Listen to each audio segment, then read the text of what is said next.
Hello students, welcome to my channel one shot series में my Indian economy में आज हम आपके सामने हैं लिबरेशन, प्राइवेटाइजेशन एंड ग्लोबलाइजेशन को लेकर के।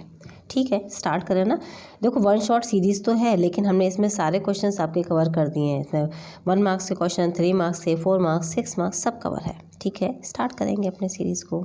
पहले 1 मार्क्स के क्वेश्चन को और उसके बाद नेक्स्ट चलेंगे। आ जाते हैं। What is the other name of world bank? World bank का और नाम दूसरा कौन सा है पता है? IBRD। समझ गए? IBRD। Expand WTO। WTO means क्या होता है? World trade organisation. ठीक है। What is privatisation? Privatisation means क्या था? इंडस्ट्रीज जो सारी पहले पब्लिक सेक्टर में थी उनको किस में दे देना? प्राइवेट सेक्टर में कन्वर्ट कर देना, उसे कहा गया privatisation. Why in India industrial sector growth has lower down? India में इंडस्ट्रियल सेक्टर लोअर हुआ था, क्यों? क्या कारण था उसका? Due to the opportunity of the cheaper import and lower investment. क्योंकि इम्पोर्ट जो चीज़ें होती थी ना वो काफ़ी चीप हो रही थी, सस्ती मिल रही थी, इन्वेस्टमेंट भी कम था। इसकी वजह से इंडिया में जो होने वाले इंडस्ट्रियल सेक्टर थे वो कैसे हो गए? कम हो गए, लोअर हो गए। Industrialisation in India has recorded a slow down in the period of economic reforms. तो इसके पीछे क्या रीज़न थे? Decrease in demand for domestic industry product, हाँ डिक्रीज हो चुकी थी डिमांड। ग्लोबलाइजेशन भी हो चुका था, ये भी सच है। India does not have across access to different market because of the high non tariff barriers. और नॉन टैरिफ बैरियर्स बहुत ज़्यादा हाई था इसकी वजह से। बिल्कुल सही, तीनों, all of the above. Move to next. What is globalisation? World wide, पूरा जितना, अब इंडिया में नहीं, इंडिया के बाहर भी अगर आप ट्रेड कर रहे हैं, वहाँ से ट्रेड इधर आकर आ रहा है, तो ये जो सारी चीज़ें हैं जो फ्रीली ट्रांसफ़र हो रही हैं गुड्स एंड सर्विसेज, उसी को हम क्या कहते हैं? ग्लोबलाइजेशन कहते हैं। इनडायरेक्ट टैक्सेस कौन से होते हैं? ये भी एक तरीके के टैक्स हैं, बस ये डायरेक्टली नहीं इम्पोज किए जाते, इनडायरेक्ट तरीके से इम्पोज कर दिए जाते हैं। वो इनडायरेक्ट टैक्स, इसका बर्डन नहीं पड़ता है, हर चीज़ के अंदर जुड़ा हुआ है। जैसे वैट था पहले, अब GST आ गया, सारे टैक्सेस को मिला दिया गया, GST लगा दिया गया। What do the economic reform mean? Economic reforms का क्या मतलब है? रिफॉर्म मतलब सुधार। ठीक है, तो जो भी अपना एक्शंस लिए जाएंगे प्रोडक्शन में, तो उसमें effectiveness, competitive market and make sure that rapid growth of the economy, इतना होना चाहिए, उसे हम कहते हैं इकोनॉमिक रिफॉर्म हो रहा है। What is the benefit that the domestic industries get by reducing the tariff? Tariff को कम कर दो तो डोमेस्टिक इंडस्ट्रीज में क्या बेनिफिट मिलेगा?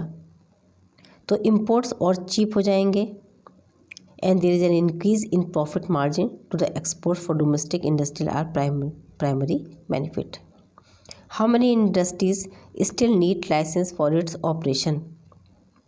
कितनी इंडस्ट्रीज हैं जिनको अभी लाइसेंस की रिक्वायरमेंट होती है? 4 हैं सिर्फ जिनको लाइसेंस लेने की रिक्वायरमेंट पड़ती है। Next.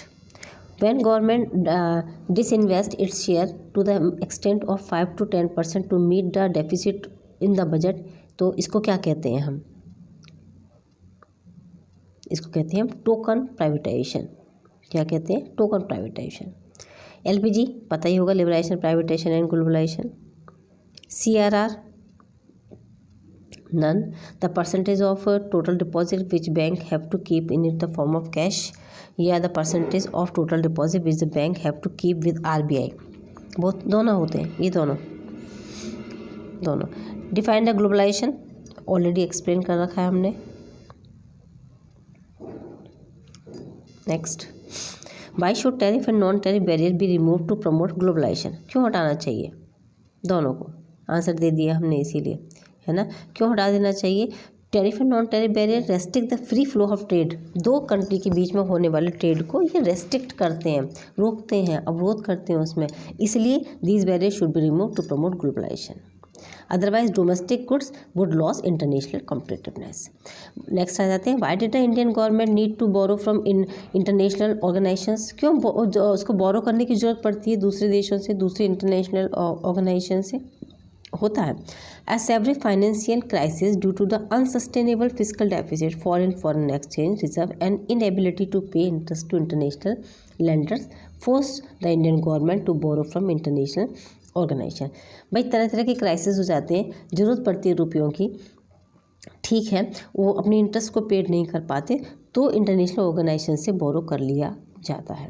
It is because India's export industry was lagging behind due to which she could obtain BOP surplus. क्यों है? क्योंकि इंडिया की जो एक्सपोर्ट इंडस्ट्री है वो थोड़ी सी अभी पीछे चल रही है ना। तो BOP सरप्लस को ऑब्टेन करने के लिए उसको ये सारे काम करने पड़ते हैं कि वो इंटरनेशनल ऑर्गेनाइजेशन से बोरो कर लेती है। What is meant bye disinvestment? Disinvestment बहुत सिंपल है, अगर गवर्नमेंट अपने ही किसी एसेट को का एक पार्ट सेल कर देती है ना, उसे कहते हैं disinvestment. What are the things include in foreign exchange? Foreign investment में क्या होता है? FDI, फॉरेन डायरेक्ट इन्वेस्टमेंट, और foreign institutional investment, FII। What are the source of in direct taxes? Direct taxes source income tax, corporate tax, gift tax दे रखा है हमने। What is meant by WTO? What is organisation है ये? ठीक है ना। कब बना था? 1985 में। As a successor organisation to the general agreement of trade and tariff, GATT. ठीक। Industrial growth in India has recorded a slow down in the period of economic reform, तो what are the reason for this?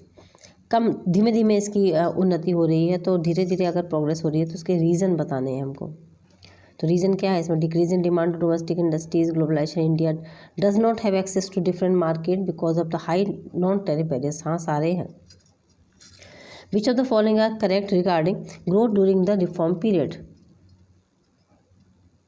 The growth of agriculture declined. Agriculture की growth जो है वो अब क्या हो रही है? धीरे धीरे कम हो रही है। प्राइवेटाइजेशन क्या है? तो पब्लिक इंडस्ट्री से और प्रोसेस को ट्रांसफ़र कर देना, उसे हम क्या कहते हैं? प्राइवेटाइजेशन कहते हैं। ठीक है। What benefit go to domestic industrial to deduction in tariff? Tariff को हटा दो तो अभी बताया था ना, तो एक्सपोर्ट और प्रॉफिट हमारा बढ़ जाएगा। इनडायरेक्ट टैक्सेस एक्सप्लेन हमने पहले ही कर दिया। White in India industrial sector growth has lower down, क्यों कम हो गया है? Due to the ability of the cheaper import and lower investment. हमें चीप इम्पोर्ट वाला सामान हमको सस्ते मिल रहा है इसलिए। फिजिकल पॉलिसी क्या है? इंपॉर्टेंट क्वेश्चन है। Physical policy is the means by which a government adjust its spending level and tax rates to monitor and influence a nation's economy. Physical policy माने टैक्सेस की पॉलिसी। ये क्या होती है? इसी से तो गवर्नमेंट सेट करती है कि वो कितने लेवल तक खर्च कर पाएगी और टैक्स की रेट कैसे सेट करना है, इसे कहते हैं हम सारा फिजिकल पॉलिसी। ठीक है ना। It is a sister strategy to monetary policy through which a central bank influence a nation's money supply. ये सिस्टर स्ट्रेटजी है मॉनेटरी पॉलिसी की, समझ लीजिए सिस्टर है, क्योंकि इसी से कोई भी सेंट्रल बैंक है वो मनी सप्लाई को देखती है नेशन में कि कितनी मनी सप्लाई करनी है, या फिर लोगों से वापस लेना है, या ज़्यादा करना है, क्या करना है। ठीक है।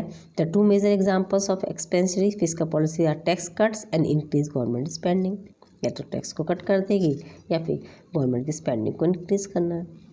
State the meaning of economic reforms. Economic reforms माने चेंजेस करना, यानी कि कॉम्पिटेटिव मार्केट के according production efficiency, ensure safe speedy growth of economy, मतलब सब कुछ सही है या नहीं है, इन सब चीज़ों को देखना, उसे हम कहते हैं इकोनॉमिक रिफॉर्म। 2 और 3 मार्क्स के क्वेश्चन पे आ जाते हैं हम। What are the Navratna companies of India? What is the export import policy? और what is outsourcing, how India benefited? Navratna companies हैं इंडिया की, लिखा हुआ 9 पब्लिक सेक्टर इंटरप्राइजेस थे, PSEs थे इंडिया में 1987 में, उसके नाम लिखे होंगे सारे, इनको नवरत्न बोला जाता है। एक्सपोर्ट इम्पोर्ट पॉलिसी इंडिया की कैसी है?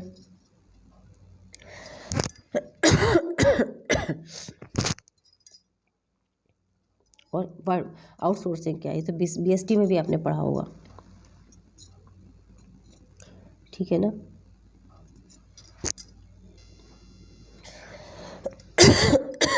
Sorry. Why did RBI have to change its role from controller to facilitator of financial sector in India? Controller से फैसिलिटेटर बन गई RBI। ठीक है। और how is RBI controlling the commercial bank? किस तरीके से कॉमर्शियल बैंक को कंट्रोल करता है? What do you understand by the devaluation of रूपी?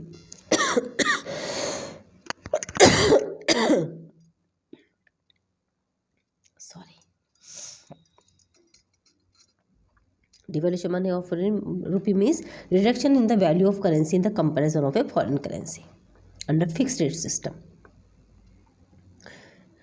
ठीक है, उसे डिवैल्यूएशन कहते हैं। How RBI controlling the commercial bank, RBI कैसे कंट्रोल करती है कॉमर्शियल बैंक को, क्योंकि RBI is the authority who determine the various factors ratios like SLR, है ना, repo rate, cash reserve ratio, reserve repo rate and prime reading. तो it determine the rate of interest for home loans and other loans for banking sectors and all commercial bank have to follow the same. बाकी को same को follow करना होता है। तो RBI act as the central bank of India, control money supply for the money. Short में और simple language में समझाने की हमने कोशिश की है। डिस्टिंग्विश करना है बिल पे strategic and minority sale, bilateral and the multilateral sale, और tariff and non tariff barriers.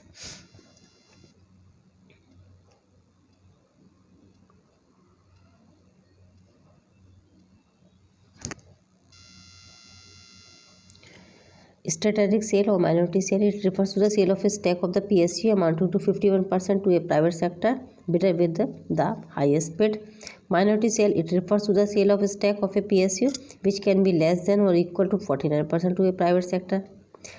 अच्छा, और क्या आ जाता है, change in ownership handed over to the major stake holders में आ जाता है। और माइनॉरिटी में क्या होता है, ownership stage with the government due to the virtue of holding 51% और more of the stake. Bilateral trade क्या होता है, exchange of goods between two nations promoting trade. और मल्टीलेटरल क्या होता है, it is a trade agreement between 3 और more nations. और it provide equal opportunity to both the participating nation और provide equal opportunity to all the members of the trade agreement. Trade barriers, it refers to the tax that is imposed by the country in order to offer protection to the existing industries. और non tariff में क्या होता है, refers to the barrier which are government policies and practice that restrict foreign trade. Tariff barriers raise the price of the product but have a limited effect on demand. It is more effective, तो इसलिए demand raise हो जाती है। ठीक, tariff क्यों लगाए जाते हैं, और what is the meaning of quantitative restrictions, और those public sector undertaking which are making profit should be privatised. Do you agree with this view, why. सिर्फ हम क्वेश्चन समझा देते हैं कि टैरिफ क्यों लगाए जाते हैं, मतलब टैक्सेस क्यों लगाए जाते हैं। तो भाई जो गवर्नमेंट हमारे ऊपर खर्चा कर रही है वो कहाँ से लेकर के आएगी, ठीक है, इसलिए लगाए जाते हैं।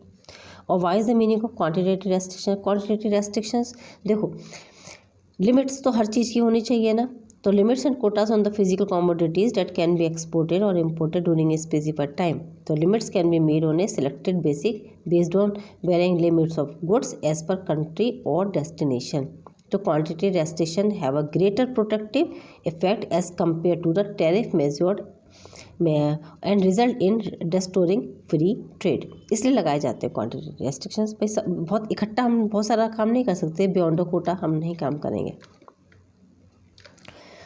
Those public sector undertaking which are making profit should be privatise, उनको प्राइवेटाइजेशन कर देना चाहिए जो पब्लिक सेक्टर बहुत अच्छा प्रॉफिट कमा रहे हैं।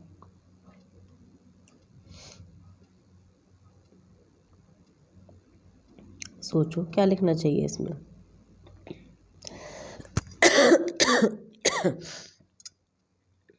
कर भी सकते हैं, कोई भी प्रॉब्लम नहीं है इसमें, क्योंकि अगर जो चीज़ प्राइवेट हो जाती है उसकी हम ज़्यादा टेक केयर करते हैं कंपैरेटिवली जो पब्लिकली होती है। ठीक है ना, हमने अपने तरीके से आंसर दे दिया, बाकी आप जैसे चाहें लिख सकते हैं। Do you think the Navratna policy of government help in improving the performance of public sector undertaking in India. हाँ किया है, इन नवरत्न ने बहुत सारा काम किया था। अभी बताए थे 9 रत्न बने थे, और नवरत्न के नेम भी हमने बताए थे आपको। इन्होंने क्या क्या हेल्प किए वो भी हमने इसमें लिख दिए।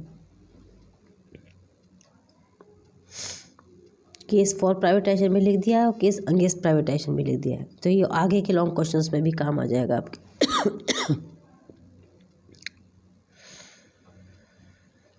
ठीक है, आगे चला। Those public sector undertaking which are making profit should be privatise, do you agree.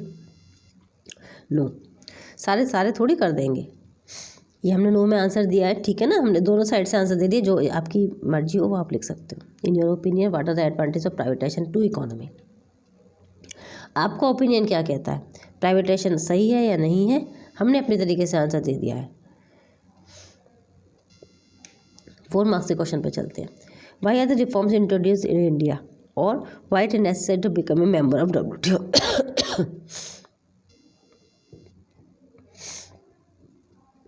India में रिफॉर्म की क्यों जरूरत थी भाई, है ना? तो कैसा था, इकोनॉमी कैसी हो रही थी हमारी, बहुत बैकवर्ड होती चली जा रही थी, है ना? उसको अच्छा करने के लिए, और जितने भी PSUs थे वो सब कैसे 6 यूनिट्स हो गई थी सब, फिजिकल डेफिसिट होता चला जा रहा था, उसकी वजह से इंडिया में रिफॉर्म की ज़रूरत थी। WTO के मेंबर बनना क्यों ज़रूरी है? Being a member of WTO, a member country gets equal rights like other members of countries to trade in an international market. समझ रहे हो ना? इसलिए एकदम सिंपल वर्ड्स में लिखा है हमने, इसीलिए अगर हम उसके मेंबर बन जाते हैं तो बाकी कंट्री के साथ हम कैसे हो जाते हैं, इक्वल हो जाते हैं ट्रेड करने के लिए। It provide scope to produce more at a large scale so that it can cater to the needy people across boundaries, or WTO will work towards abolishing tariff barrier in order to encourage healthy competition among producers of different countries, or members countries of WTO which have a similar economic status can raise voice to safeguard common interest. I think points मेरे सारे clear हो रहे होंगे। Agriculture sector appeared to be adversely affected by the reform process, or why has the industrial sector performed poorly in the reform period? क्यों हुआ था? Agriculture sector बहुत ज़्यादा इफेक्टेड था। क्यों रिफॉर्म प्रोसेस में? क्योंकि ना जो जितना भी इसमें रिफॉर्म किया गया था उसमें एग्रीकल्चर को थोड़ा सा पीछे छोड़ दिया गया था, उसका कोई इम्पैक्ट ही नहीं पड़ा था। रिफॉर्म सारे कर दिए गए किसके लिए, है ना? सेक्टर्स के लिए, इंडस्ट्रियल सेक्टर्स के लिए। तो एग्रीकल्चर के इसमें कोई काम ही नहीं किया गया, एग्रीकल्चर को लिया ही नहीं गया, इसकी वजह से प्रॉब्लम हुई थी, है ना? और इंडस्ट्रियल सेक्टर बहुत पुअरली परफॉर्म कर रहे थे। क्यों? इंपोर्ट कितने चीप कर दिए गए थे, इंपोर्ट टैरिफ रिमूव कर दिए गए थे, तो जो चीज़ें इंपोर्ट होकर के आ रही थी वो सस्ती थी, तो जो चीज़ सस्ती थी हम उनकी वो डिमांड तो उनकी बढ़ेगी ना। इंडस्ट्रियल सेक्टर में कितनी भी अच्छी चीज़ें बन रही हैं, डिमांड आएगी नहीं उनकी। Right a brief note on the trade and investment policy reform. Trade and investment policy में क्या क्या रिफॉर्म किए गए तो उसको हमने शॉर्ट में लिख दिया है। चलते हैं। What are the objective behind trade and investment policy reform? वो दोनों क्वेश्चन बहुत कुछ सिमिलर है तुम्हारे ये, ठीक है। चलो अब हम चलेंगे। What are the impact of economy reform on agriculture? Agriculture पर इसका क्या है? अभी ये वाला जो क्वेश्चन है ना उससे पहले सेम है ये। Throw some lights on the Sircilla tragedy, और what is Sircilla tragedy? Sircilla in Andhra Pradesh is a well-known place for the handloom industry in India. Suicide of 50 handloom workers, which shook the nations, mainly known as the Sisla tragedy. 50 handloom workers ने एक साथ suicide कर लिया था।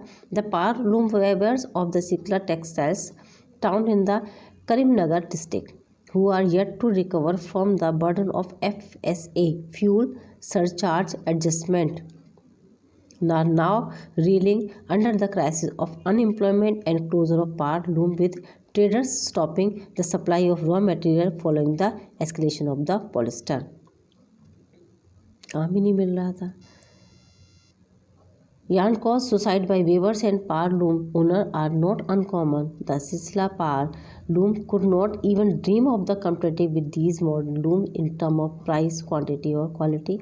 Sales dropped and the stock mountain. समझ गए क्या करते फिर वो?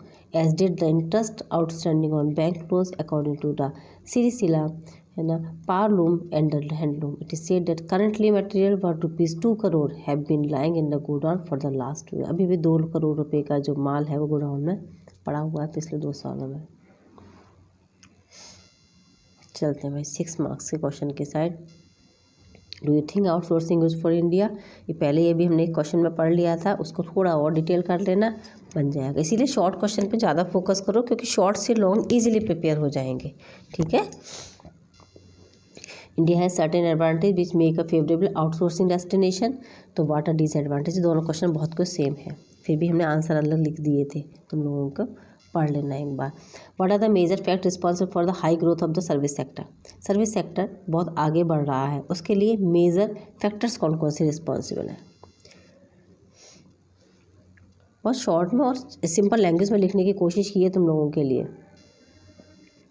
Discuss economy reform in India in the light of the social justice and welfare. Economy reforms के बारे में अभी तक इतनी बातें रिफॉर्म के बारे में बताई हैं सारी हमने, क्या क्या रिफॉर्म किए थे। Movements of goods and service across the globe, the inflow of foreign capital led to the more investor interest, the boom in the service sector boost eco tourism बढ़ा, GDP increase multiplies time, employment opportunities. Negative point क्या है इसके, no benefit for agriculture industry, यही problem थी सबसे बड़ी, है ना। इंडस्ट्री, एग्रीकल्चर इंडस्ट्री को कोई बेनिफिट नहीं था। Reforms benefited the high income group and made life tougher for low and middle class. Middle class के लिए लाइफ बहुत टफ हो गई। Development of the areas near by metropolitan city made rural areas and underdeveloped the cities can be said that economic reform did not provide social justice। कहाँ social justice हुआ, जो लोग बहुत रिच थे वो और रिच हो गए, पुअर थे और पुअर हो गए। Evaluate the positive negative impact of the LPG policy. LPG किससे पहले ही बताए थे ना, इसकी मेरिट्स और इसकी डीमेरिट्स, मैंने इसके नेगेटिव इफेक्ट्स और इसके पॉजिटिव इफेक्ट्स दोनों दे देना, नेगेटिव भी दे दिए हमने और पॉजिटिव भी दे दिए। चलो आगे चलते हैं। Right a brief note on the international bank और रिकंस्ट्रक्शन एंड डेवलपमेंट, IBRD का दे रखा है, IBRD का ही है। IBRD के उसको वर्ल्ड बैंक भी कहते हैं ना, तो वर्ल्ड बैंक कैसे आया और कैसे बना, इसके कौन कौन से मेंबर्स थे, इसने क्या क्या काम किया, ऑब्जेक्टिव्स इसके सारे। Explain the changing role of the state in the Indian economy since introduction of reform, वही रिफॉर्म के बारे में वही है। इतनी सारी चीज़ें हमने बताई, वही हमने दोबारा से घुमा फिरा के सारी वही लिख दी है तुम लोगों के लिए, बस इसलिए लिख दी कि तुम लोगों को अपने आप से खुद से फ्रेम ना करना पड़े, हमने बना के दे दिया, इसी को पढ़ लेना सारा। Is India able to show its a global footprint, क्यों नहीं है भाई ग्लोबल फुटप्रिंट बनाने में। तो how much you know about the India's global footprint. Question मतलब अजीब से होते हैं, कहोगे पता नहीं कहाँ कहाँ से बन के आए, लेकिन आंसर वही है सब। नवरत्न कंपनीज हमने पहले ही बता दिए थे आपको। इंडियन एक्सपोर्ट इम्पोर्ट पॉलिसी वही है ना, टैरिफ पॉलिसीज पर ज़्यादा लग रही थी, है ना। इंपोर्ट और इंपोर्ट सब फ्री थे, तो वहाँ से आने वाला जो सामान था वो सस्ता हो रहा था, अपना जो जा रहा था वो महंगा था। यही एक्सपोर्ट और इम्पोर्ट पॉलिसी थी इंडिया की।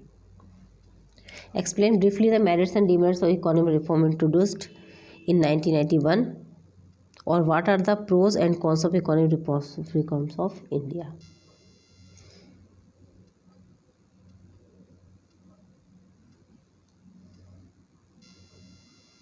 दो पेज में आ पाया, थोड़ा सा बड़ा है क्योंकि 6 मार्क्स का भी था, तो उसी इसके अकॉर्डिंग हमने इसको सेट किया। देखो, डिफाइन द टर्म आउटसोर्सिंग पढ़ लिया है ना, और how much India is benefited, ये हमने 3 मार्क्स के क्वेश्चन में भी हमने दिया है। ये इसको थोड़ा सा यहाँ पे डिटेल कर दिया था, according to marks I have to write the question ना, इसलिए इतना बड़ा किया था इसको यहाँ पे हमने। 6 मार्क्स के अकॉर्डिंग उसमें और ज़्यादा लिखना पड़ेगा। आ जाते हैं, what do you mean by the disinvestment. बताया था ना, डिसइन्वेस्ट मतलब गवर्नमेंट अपने एक पब्लिक सेक्टर के प्राइस को थोड़ा सा किसी एक पार्ट को उसको सेल कर देती है मार्केट में, उसको डिसइन्वेस्टमेंट करते हैं। अब ये क्यों करती है, जब गवर्नमेंट को नीड होती है रुपयों की तो डिसइन्वेस्टमेंट किया भी जाता है।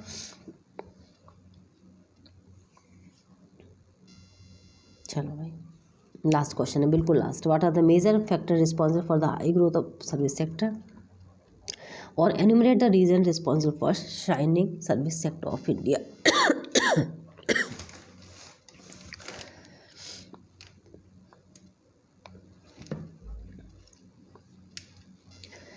फैक्टर्स देखो, low labour cost, growth of information technology, structural changes, market orientation, ये सारे जो चेंजेस हैं, ये सारे जो काम हैं, इन सबको ज़रूर से एक बार अच्छे से पढ़ कर लेना।